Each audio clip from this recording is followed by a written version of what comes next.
اور ایک اور 4 اشخاص کی کہانی سنو۔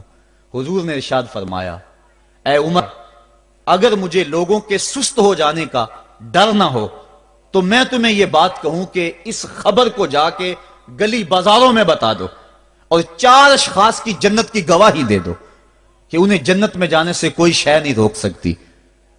عرض کی حضور کون کون؟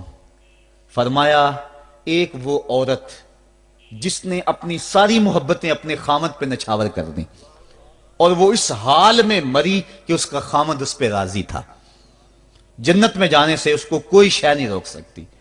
اور دوسرا وہ شخص جس کے بچے زیادہ ہیں، ذرائع آمدنی تھوڑے ہیں، لیکن اس نے اپنے بچوں کے پیٹ میں حرام کا لقمہ نہیں جانے دیا، محنت کرتا رہا، اوور ٹائم لگاتا رہا، مزدوری کرتا رہا اور اپنے بیٹوں کے لیے رزق حلال کی تلاش میں رہا۔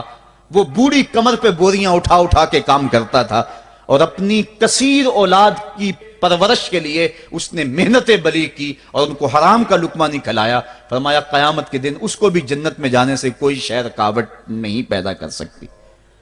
اور تیسرا حضور نے فرمایا وہ شخص کہ جو اپنے والدین کے ساتھ حسن سلوک کرے اور اس کے والدین اس پہ خوش ہوں، اس پہ راضی ہو جائیں۔ اور چوتھا وہ شخص کہ جس نے ایسی سچی توبہ کی کہ گناہوں کی طرف پلٹنا اس کے لیے اتنا مشکل تھا، جس طرح جانور کے تھن سے نکلا ہوا دودھ واپس نہیں جا سکتا، وہ گناہوں کی دنیا میں دوبارہ نہیں جا سکتا۔ تو یہ فرمایا یہ 4 شخص ایسے ہیں عمر، اگر اس بات کا ڈر نہ ہو کہ لوگ سست پڑ جائیں گے تو ان 4 اشخاص کے بارے میں شہادت دے دو کہ یہ دنیا پہ چلتے پھرتے جنتی ہیں۔ تو ماں باپ کی خدمت کرنے والا، ماں باپ کو راضی رکھنے والا یقیناً اللہ کی نعمتوں کا حقدار ہے۔ وہ بدبخت ہیں بیٹے جو ماں باپ کو راضی نہیں رکھتے۔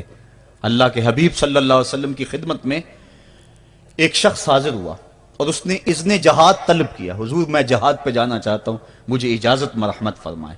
حضور نے فرمایا احیٌ والدا کا، کیا تیرے والدین زندہ ہیں؟ کالا نعم، عرض کی ہاں حضور میرے والدین زندہ ہیں۔ کالا ففیہما فجاہد، کہا جا ان کی خدمت کر، یہی تیرا جہاد ہے۔ ماں باپ کو بلکتا ہوا چھوڑ جائے اور آپ جہاد پہ چلا جائے، ماں فالج میں گری ہوئی ہے اور بیٹا تبلیغی گشت پہ چلا جائے، باپ تڑپ رہا ہے اور بیٹا پیر کی چوکھٹ پہ جھاڑو دیتا پھرے، اللہ راضی نہیں ہوگا۔ میں سچ کہتا ہوں، اپنے بھی خفا مجھ سے ہیں، بیگانے بھی ناخوش، کہ میں زہر حلال کو کبھی کہہ نہ سکا کند، بات وہی کہتا ہوں سمجھتا ہوں سے حق، نئے ابلۂ مسجد ہوں نئے تہذیب کا فرزند، محمد عربی صلی اللہ علیہ وسلم سے بڑا پیر کون ہو سکتا ہے؟ لیکن حضرت وہ ویسے کرنی نہیں آ رہے۔ آقا کریم اپنے بٹن کھولتے ہیں اور کرن کی طرف، یمن کی طرف رخ کر کے لمبی سانسیں لیتے ہیں اور کہا میں رحمان کی خوشبو پا رہا ہوں۔ ایک دن صحابہ نے پوچھا بندہ نواز جس کے لیے تڑپتے ہو، جس کی ٹھنڈی ہوائیں آپ کو آ رہی ہیں، وہ آپ کا بڑا پیار کرنے والا ہے؟ کہا ہاں میرے سے بڑی محبت کرتا ہے۔ تو کہا پھر اتنی محبت کرتا ہے تو یمن تو دور نہیں ہے، بلال حبش سے آ گیا، سلمان فارس سے آ گیا، سہیب روم سے آ گیا، اور وہ یہاں یمن سے نہیں آ سکا؟ فرمایا اس کی بوڑھی اور نابینا ماں ہے جس کی خدمت اس کو نہیں آنے دیتی۔ اللہ اکبر۔ اب حضرت اویس کرنی نہیں آئے لیکن خیر التابعین کہلائے، آئے نہیں لیکن حضور ان کی یاد میں تڑپ رہے ہیں۔ اللہ، بلکہ حضور نے فرمایا کہ کوئی جائے اویس بن عامر کو ملے اور جب ملے تو اس کو کہنا میری امت کی بخشش کی دعا کرے۔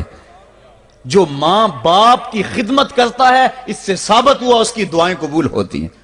میں نے ایک روایت میں پڑھا ہے کہ جو آدمی روزانہ اپنے والدین کے لیے دعا کرے، والدین زندہ ہوں تب بھی، والدین فوت ہو گئے ہوں تب بھی، یہ عادت بنا لے، روزانہ ماں باپ کے لیے دعا کرے، ساری زندگی اس کے رزق میں بے برکتی نہیں آئے گی، اللہ اس کو رزق کی فراوانی عطا کر دے گا۔ اور جو والدین کے لیے دعا نہیں کرتا اللہ تعالیٰ کی رحمتوں سے محروم ہو جاتا ہے۔